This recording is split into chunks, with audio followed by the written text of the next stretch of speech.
Hi, everyone. Welcome to another episode of Omni Athlete. You're here because, like us, you believe that sport is a vehicle for elevating global consciousness. But you know that elevating consciousness through sport only matters if it actually helps you to compete at your highest level. We created this show to empower your performance with the wisdom and techniques of the world's highest achieving mind, body, and spirit competitors. Okay, so today's guest is an organizational psychologist and executive coach who blends her adventures in research with a deep passion for helping leaders make the changes their teams need to get to the next level of performance. Her experience with peak performance and the mindset required to succeed was honed as a professional skater, where she won the world's longest point-to-point skate race, the Athens to Atlanta 87-mile road skate, 3 times over the course of her career. Now she's on a mission to help transformational leaders and anyone ready to make a change succeed along their own journey as part of the global change agency Nobel. It's my pleasure to introduce to Omni Athlete, Dr. Kim Perkins. Welcome to the show, Kim. I'm so delighted to be here with you. Yeah, thank you for being here.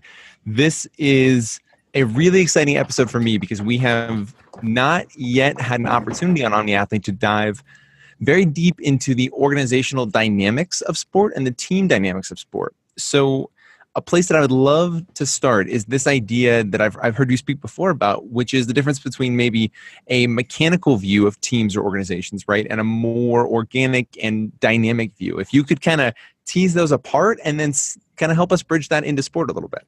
Sure, absolutely. So, given the history of the way we think about organizations, the history of organizational thought kind of goes back to the military in the 19th century.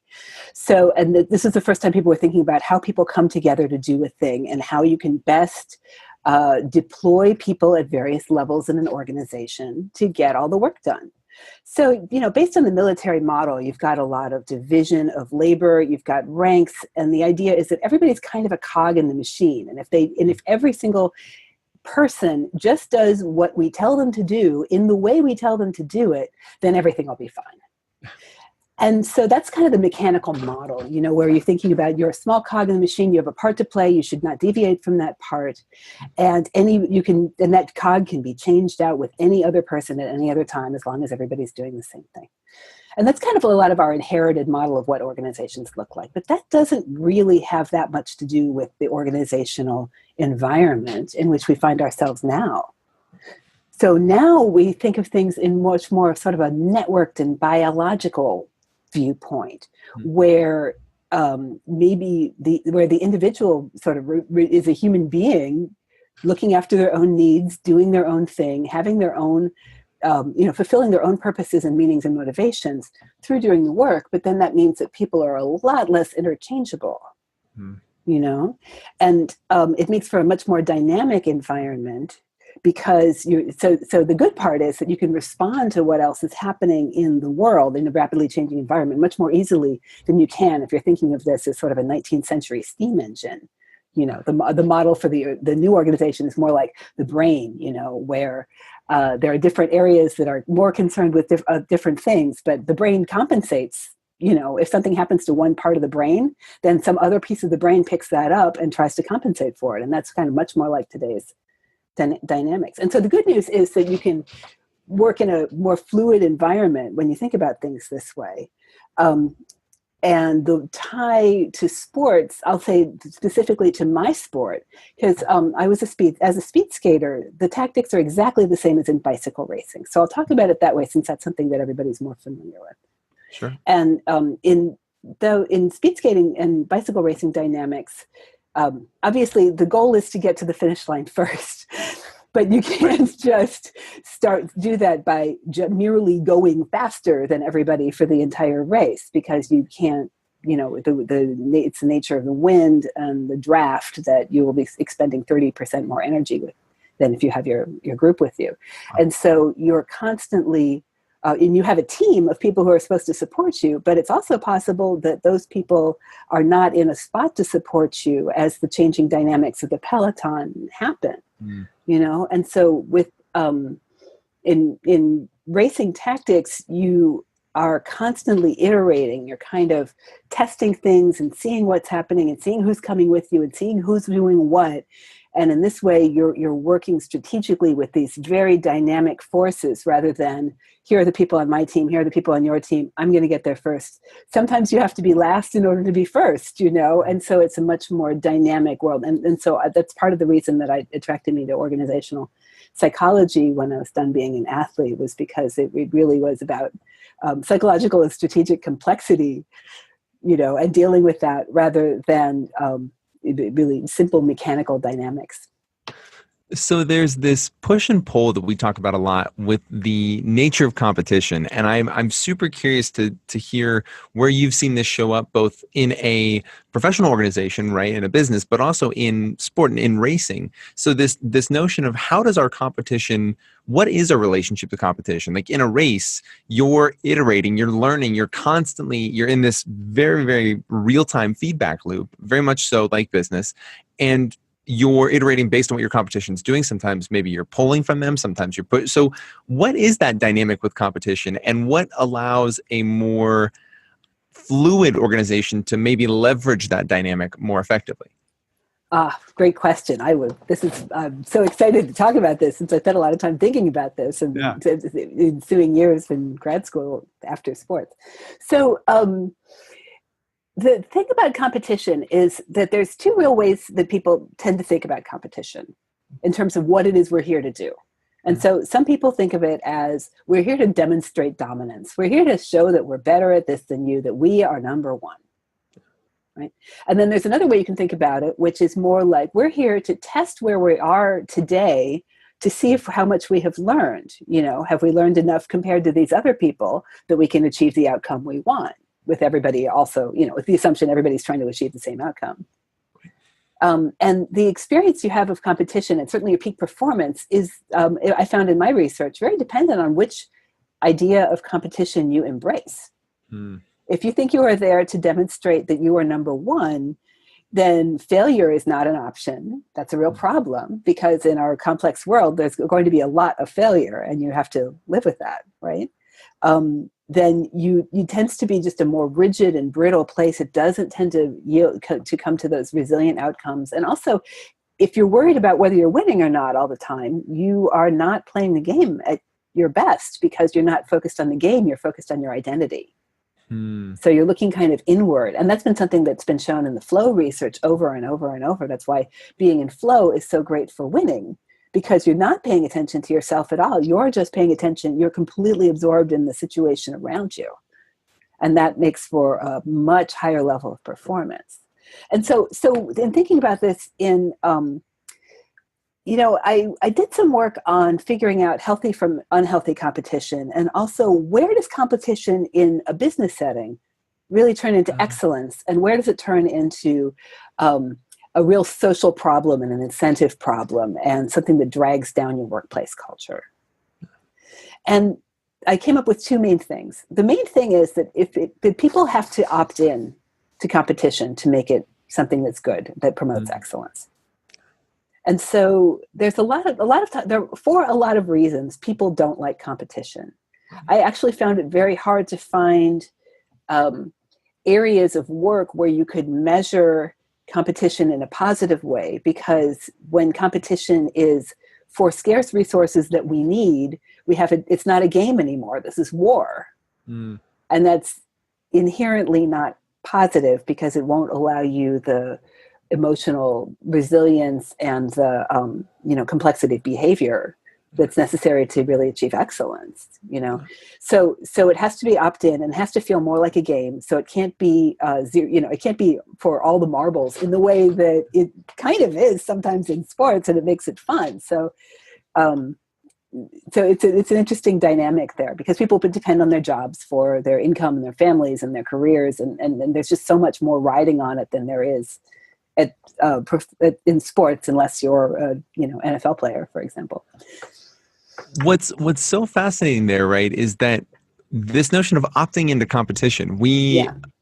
So as an athlete, I don't know that I was ever, for better or worse, asked to explicitly opt into competition. And what that does for me is that energizes me when I hear you say that, right? It gives me this energy of, oh my gosh, okay, now I'm making a conscious choice that I'm going to leverage this moment of competition and step into it and know that, the expectations that go with that, the process, the energy, that I'm going to be my best as a result of it.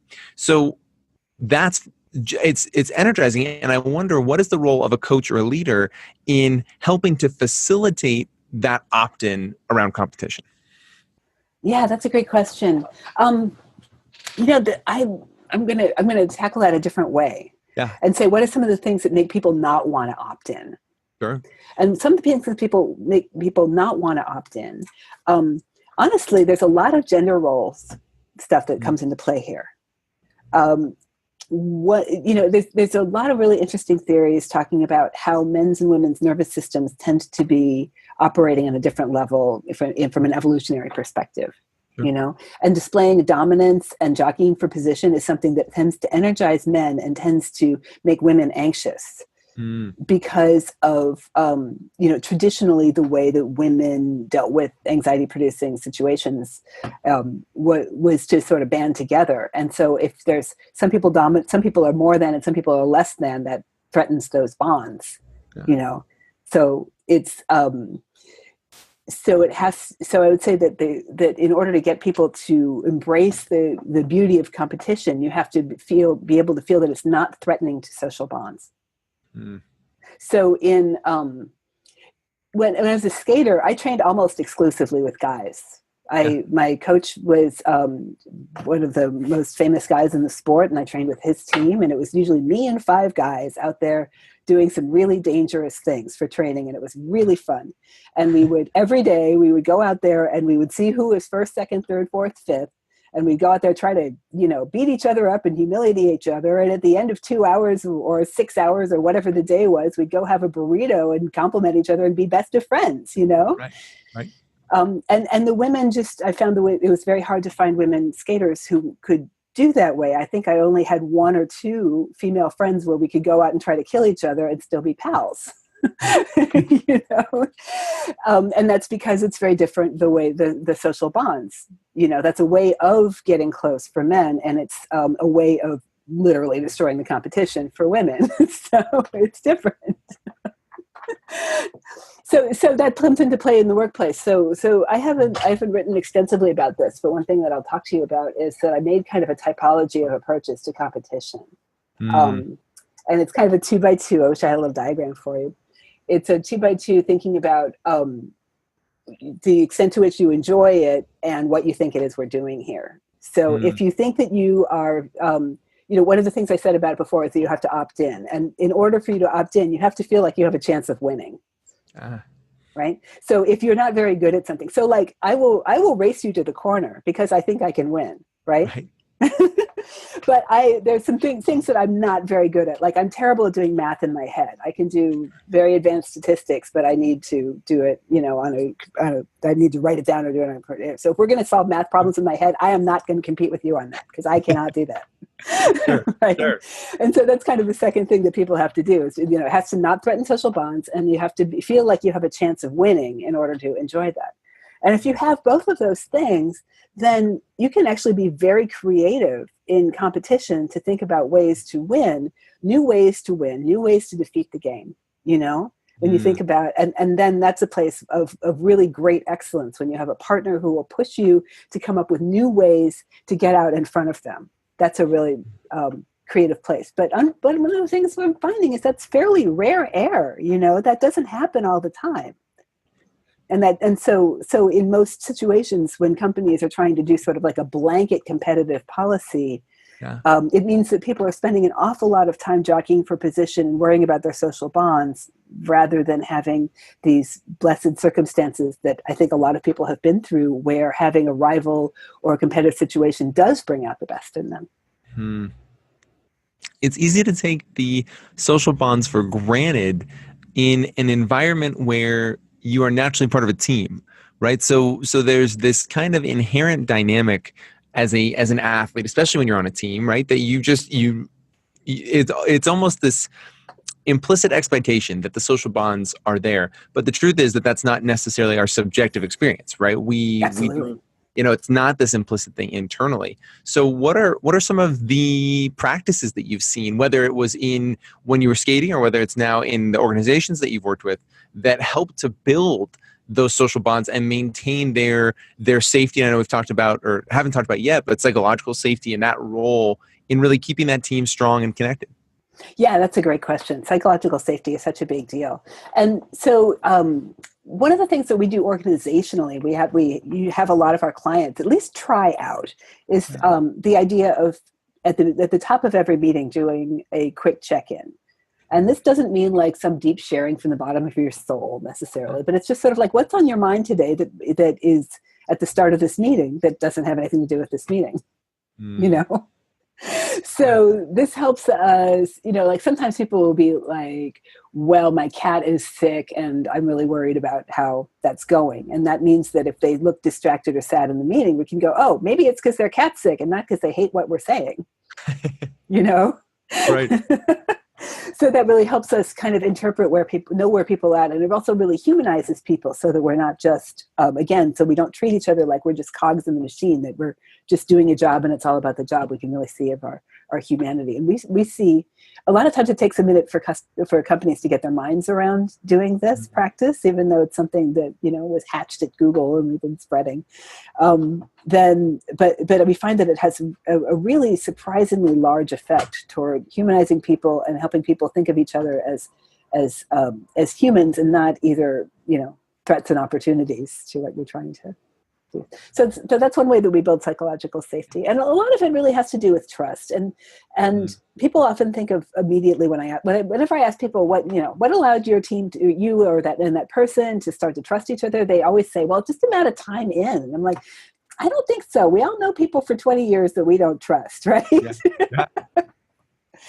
And it turns out that there's it comes down to doing what you say you're going to do, presenting yourself in a way that is congruent with what your actions are, so that so that it looks like there's kind of truth in advertising for yourself, right?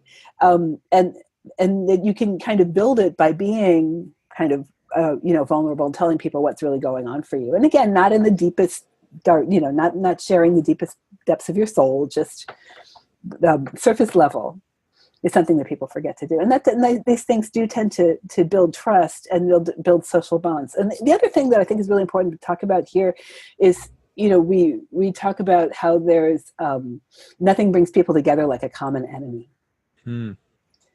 So part of how somebody's on your team is because you're fighting the same people or you're fighting the same circumstances. I think sometimes in our world of 2018, people can take this one a little overly seriously and form a lot of, tribal bonds that are not necessarily, that feel good, but are not necessarily helpful to the world. But this is a real aspect of human, the human psyche, is that we want to be together with a small group of people who have similar goals and understandings of the world that we do. And that's something that we are not going to talk ourselves out of, So what comes to mind for me right there is this idea that, as coaches, often what our job is to rally our teams around a central goal, right? Whether it be organizationally or just, within the context of sport, we're pointing our team towards a direction that we are trying to rally everyone around. Yeah. What it sounds like you're saying, and this is really interesting, is that we can leverage a recognition that not just pointing them in the direction of a goal, but also in saying, this is what we are, either the who or the what or the how that we are working and fighting against as a team. And that actually can ignite energy within the team and bring those bonds closer together. Is that kind of what you're saying? That is what I'm saying. Yeah. That is definitely what I'm saying. So I'll give a sports example. So, please. In doing outside skating races, there was the Athens to Atlanta kind of race that I was talking about. And and then there were also shorter races that were on easier tracks, shall we say. And so I didn't do a lot of track racing per se, but there were 26-mile marathons, which sounds like a lot, but was accomplished in an hour to an hour and a half, depending on terrain. So it wasn't that long. It was like the equivalent of running a 10K, right? Sure. And so the Athens to Atlanta race was on really the gnarliest terrain ever. There was not a flat spot on it. They would have a speech the night before. They called it Henry's Rant because he was the founder of the race. And he would say, here's all the things that we couldn't control that you're going to encounter on the course tomorrow. And it would be everything from, oh yeah, there's a downhill, you'll probably be going about 30 miles an hour on it, and there's probably like about a foot of pavement out on it, so you're gonna have to jump over that, just remember, Or it would be, when the last year I did it, it was, they're actually working on the road, so you're gonna come down a hill, you're gonna make this screaming left turn, and then the road's gonna be out, so you're going to have to walk across gravel for probably about 500 feet, and then there's going to be about a 4-foot concrete barrier, and you have to climb over that and then keep going. Wow. And everybody's like, okay. And but this race, because the terrain was so difficult, you didn't have to do dirty tricks with each other because, chances were good that people were going to wipe out on the hill and be out of there anyway. Sure. Or there's a mile-long downhill at mile 67, and you'll be going 50 miles an hour if you're in the lead pack, and this is really, really scary, and some people are going to bail. And so if you get to there, and there's a good chance that some very talented people are going to say, I can't, I'm going to die, I can't do this, and take off. And so you didn't have to. It had a very loving and non-competitive vibe because the course would take care of you. The course would take people out of the running. But on the other hand, we would go into some of the races that were shorter and flatter, and that was one where everybody could finish. So those are the ones where there'd be a lot of really nasty play, and people pushing each other out of the way and doing dirty tricks and lying to each other. Whereas on the longer one with the bad terrain, everybody was taking care of each other, So that kind of taught me that one way to bring a team together is to keep them focused on the nastiness of the terrain rather than how it's necessary to fight each other. There is, it feels like a growing sense that, and I think it's from the outside looking in at sport, it's not necessarily yet super large internally at higher levels of sport, but this idea that we're not trying to pick an opponent and make them evil and compete against them. And this is kind of this growing sense, right? That becomes this really combative perspective. But one of the areas of competition we don't talk about is competing against a circumstance. That's so incredible to me, that phrase, right? Because now it doesn't become, we're still all one, we're still all connected, we're still all recognizing that in the field of competition, we're still part of it, but we're all, as a team, competing against the circumstance, right?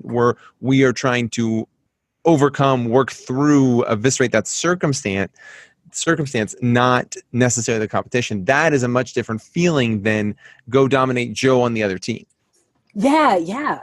And part of it on skating is really you couldn't tell who was on the other team a lot of the time.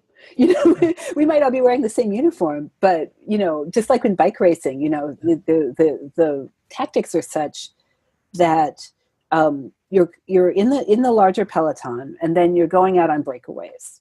And when you're going on a breakaway, this is a test, basically. You're seeing if it's a good time to get away, but also you're seeing who comes with you. And so if the right people don't come with you, then the best thing to do is come back into the peloton and try again later. You have to have some people come with you, but it have to be the right people come with you. How do you know they're the right people? You know they're the right people because you believe that they can stay with you. So if I'm, I'll talk about later stages of my career. If I go out and then I see that I only have 2 really new people with me, I will not expect that they will be able to stay with me, and therefore they can't help me stay away from the peloton. Or if I go out and I see only my main competitor come with me, that's probably not a great thing either, because now we're just going to exhaust each other going out on ahead, and when we could probably do better by coming back to the pack. It's like early on in the race. So it's kind of it's a way of sort of taking advantage of the dynamic. So you're usually always sort of pushing and testing and seeing how everybody's doing and seeing who you got here and trying to see how fresh they seem compared to you. And so that's kind of a part of the iteration as well. And I think that kind of carries over to business a lot, because a lot of times we are operating in fields where nobody's ever done this before, and there's no track record to look back on. And so we just have to keep seeing what is happening around us and making our judgments based on that rather than based on a plan for what has worked in the past. It seems like what becomes more natural there is this idea that we are maybe not planning every single moment of our next 3 months, 6 months, 12 months, whatever it may be, right? And as athletes, coaches, leaders in sport, that tends to be a dynamic we gravitate towards because we want to be able to control all these variables, right? And we want to be able to know 6 months from now, this is what it's going to look like. This is our schedule. These are the pieces. And what comes to mind for me as you're sharing that, Kim, is that, okay, so there is an alternative here, which is how can we just kind of sense and feel what's happening as we're pushing forward a little bit, as we're pulling back a little bit, and really being, not to overuse this word, but responsive and dynamic. Yeah, absolutely. It's, in a way, it's very much being in the moment of what's going on and paying attention to what weak signals and taking a moment to say, is this a weak signal, or is this that I should be paying attention to, or is this just noise that I shouldn't? One of the things that my company does is get people holding what we call sensing meetings. And depending on your industry, this will be quarterly or even every 6 weeks. But just get everybody together and say, what do we notice changing for our customers, internal or external customers? And then help us, and then have a conversation to sort out, is this something that we should plan for and pay attention to, or is this just like a random event? And keep returning to that. And that way we can kind of stay in tune with people and hopefully stay ahead of the curve. So I want to take a little bit of a left turn, and the direction I want to go in is twofold. So I heard in another podcast you were interviewed on, you mentioned that Maslow's hierarchy is somewhat misunderstood in terms of the actuality of how we will progress along that scale, right? And whether people will make decisions that are always going to be solving those basic needs first, as opposed to striving for the self-actualization and other pieces of it. So if you could share a little bit about what we have learned in terms of the reality that it isn't always about, are your basic needs met, and are you safe, are you secure, that sometimes those intrinsic pieces do pull us beyond that basic level. I thought that was fascinating.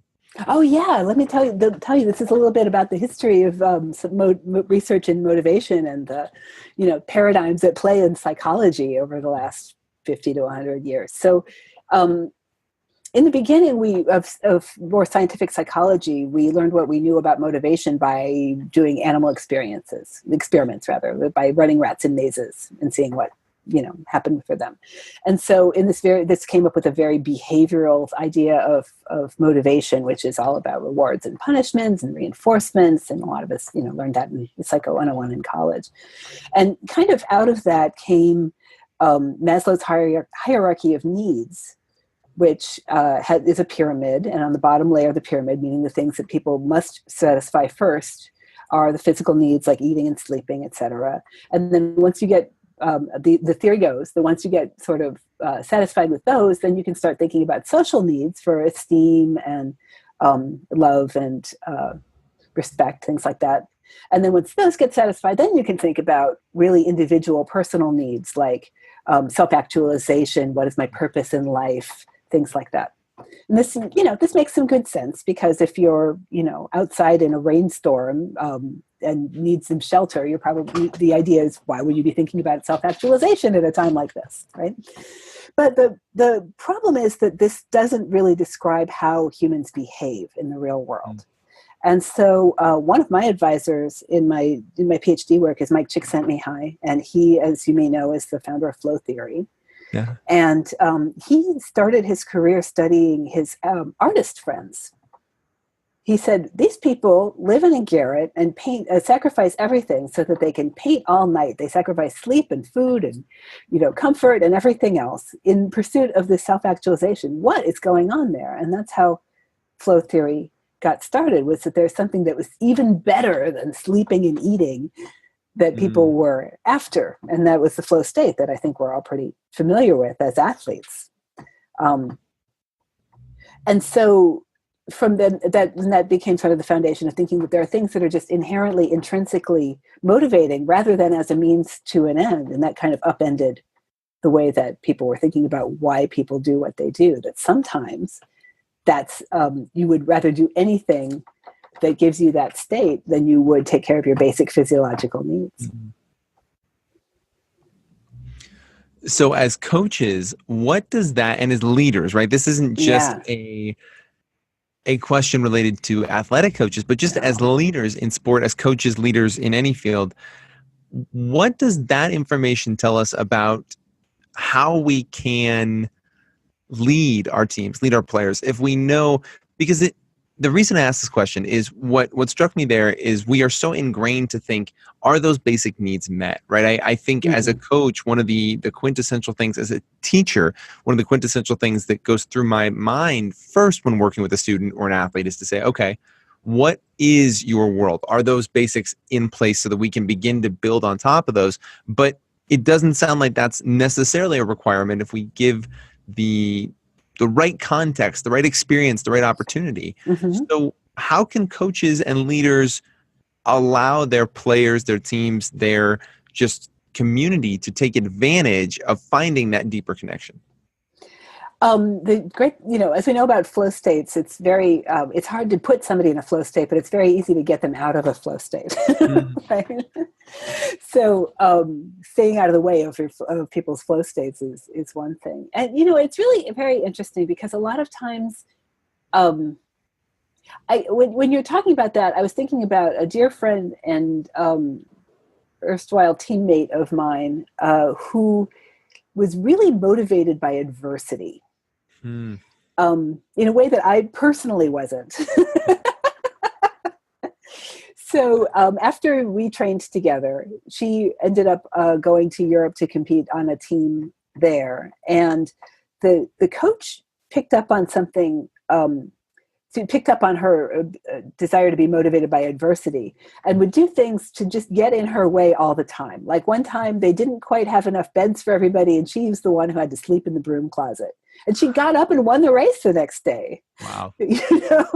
Because she was so mad about this. And she's like, I'm going to show you, And some people are very motivated by that individually. And some people are really not, I was much more of a delicate flower. I wanted to sleep in the bed. Yeah. And I think that my experience of coaches is that coaches often see that motivation through adversity and think everybody's motivated that way. And that is not the case.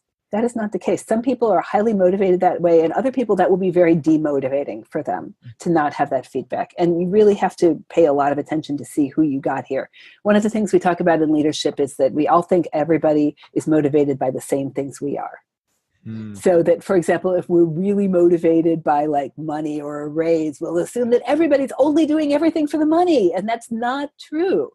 People, humans in general, are very motivated by purpose and meaning. They're very motivated by doing things that help other people. Even people who you think are wildly cynical and only in it for the money are still motivated by doing things for other people sometimes, And so it's really important to remember that there's like a huge variation in what motivates people, and you have to kind of keep experimenting until you find the things that motivate the person in front of you.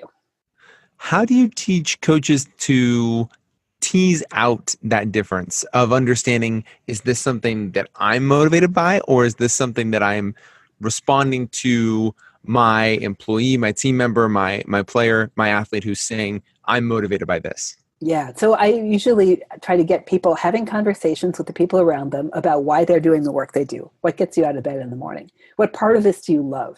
And then you can just watch for them to light up, So what lights them up is what they're motivated by. So some people it will be, little parts of the work that they find really fascinating. Like I like just making all the numbers work, And other times it will be for the same work. I like knowing that I gave my coworker the best possible version of the spreadsheet so they could go in and be really prepared. Whatever it is, you just wait to see what it is that lights them up and do that and give them more of that, and that will be motivating for them. What lit you on fire as a skater? What lit me on fire? It was a real perfect storm for me personally. So I got a taste for adrenaline early because my parents were super into skiing when I was very, very little, like when I was a toddler, but they were not super into babysitting. And so they would have me on my little 3-foot skis go down the same hills they were doing. And so I was just, I would be down, up, the same, like you are with a kid, you're falling down, you don't even care because you're very close to the ground and you're very bouncy, but I loved going fast. And so then as an adult person, I was living in New York City and I saw some rollerblades had just come out and I saw somebody go by down Broadway on them. I said, I must do that. And I really just and I got a pair of rollerblades and I started just playing around with them and I was playing in traffic. And as it happened, I ran into a guy I knew at that time. This is a very long time ago. People everybody would go to Central Park to learn how to skate. And when I was up there, I ran into a guy I knew from a completely different world who was a really, really top-notch skater, and they called him Crazy Jeff. And Crazy Jeff said, here, follow me. Let's go have some fun. And the next thing I know, I'm out like sketching cars in Herald Square. It's like my third day on rollerblades, But it was so dangerous and interesting. And I love just I love that feeling of playing with gravity, There's there's in positive psychology, there's a whole area of study about games and play. There's 6 different types of games that all with Latin names, and Ilinx is the one with gravity, and I just love that. And so when I discovered that I could race on this and that would be a way of bringing some order and discipline and social credibility to the fact that really all I wanted to do was just skate around all day. I was like, this is great. So what was that experience like as a professional athlete? And the context for this question is it's very easy for the outside world to paint a picture of what they think it means to be a professional football player, professional baseball player, professional basketball player. There's just this kind of fog that goes with that experience from the outside looking in, right? It's not at all true or real in terms of what those subjective individuals experience, but we as a society tend to project a certain kind of lifestyle, right? What was your experience as a professional athlete in a sport where I can imagine there were moments where it was incredibly lean and you were trying to make decisions where you want to skate, but you have to figure out, how do I pay my bills? How do I do these other things? Because it's not I didn't just sign a $100 million contract to go skate. Yeah, it was really difficult. And honestly, it was doubly difficult because as a female person, the purses are smaller, the sponsorship dollars are smaller. And it was a lot harder. But, I had been, before I became a professional athlete, I became a professional athlete in my early 30s. Yeah. And I had had a series of responsible jobs. I'd been a magazine editor, and I actually quit being an editor to go see if I could be a skater because I was like, well, now or never. Yeah. And it was, I didn't really have any, I didn't go in with a lot of expectations around this. And I think that was really what saved me. Because if I thought it would be a certain way, I mean, it's definitely not going to be that. There's an awful lot of sleeping on couches. There's a lot of baking the guy who fixes my bike cookies hoping that will be enough that he will take pity on me and fix my bike. Yeah. And so there's definitely a lot of help and goodwill from strangers and acquaintances that went into this. And so I think that people think that it's all, one person's achievement, and I never see it that way because I was lucky enough to train with one of the most decorated skaters ever, who took an interest in me for whatever reason and was looking for more training partners, and that helped immensely because that helped me figure out what was going on, and also introduced me to a lot of opportunities for sponsorship and that I would not otherwise have had. So, I think the thing is people think it's like, about you out there at 5 a.m. doing your thing. And there is a certain amount of that. I mean, I had to do a lot of really weird solo training to get to the level where anybody'd be interested in sponsoring me, but at the same time, you get and need so much help from people to make this work that when you're, in the event it all pays off and you are standing on top of the podium, it is so not just you. What was the transformation like for you before you started skating and then when you finished your career, just in terms of how you looked at yourself, your identity, your perspective on just your reality? What, if anything, how did that change? It was a huge change for me because I was not an athlete growing up. Even though I'd had this taste for adrenaline, I was I flunked gym class in like in the 7th grade, and they put me in with like the special needs kids for gym class only in the 8th grade. I was a straight A student, but I could not figure out like sports that involved balls and teams and stuff. This just did not make sense to me, Yeah. And so I remember early on, I was like at some public skate practice, and it was right before I started skating pro, and some girl said to me, well, yeah, I mean, look at you. You're clearly an athlete. They had this idea that I was this lifelong jock person. I'm like, what? Really? Are you kidding me? I was like the geeky, brainy kid. This is not who I thought I was. But at a certain point, because of all that physical prowess and all that time you spend with yourself, and also all that time, if you are not doing it to demonstrate dominance, then there can be this real, I guess I felt like a real humbling thing of, wow, I get to do this. And it's so amazing. Like we talk about Athens to Atlanta, and, when you win that race, it's in 5 hours approximately. And there are people who take 10 hours to do that same race. And I'll tell you, that is brutal. And I feel like they're the real heroes here. But at the same time, we're both doing the best we can. It's just that I'm lucky enough that the best I can is 5 hours, and I get attention for this, and the best they can do is 10 hours. And but we're both in the same race. We're both trying to do the same things, Yeah. So toward the end of my skating career, I was living in San Francisco. I lived near Chinatown, and I would get on the bus in Chinatown, and there would be all of these like 4 foot tall Chinese grandmothers who would be like elbowing me out of the way to get on the bus, and I would be like, hey, I know I could totally crush you, and I will totally let you elbow me out of the way because I have that confidence in my physical thing, and I don't need to go win everything, and I think that was a big shift for me, is that I went from being a kid who had been bullied to being a kid who, I got a lot of my aggression out on the playing field, but who could be more generous and not have to respond in that way. Do you think that confidence in that sense comes from, or at least in your experience for you, really came from that connection back into your body? Yes, I think I would say absolutely it did.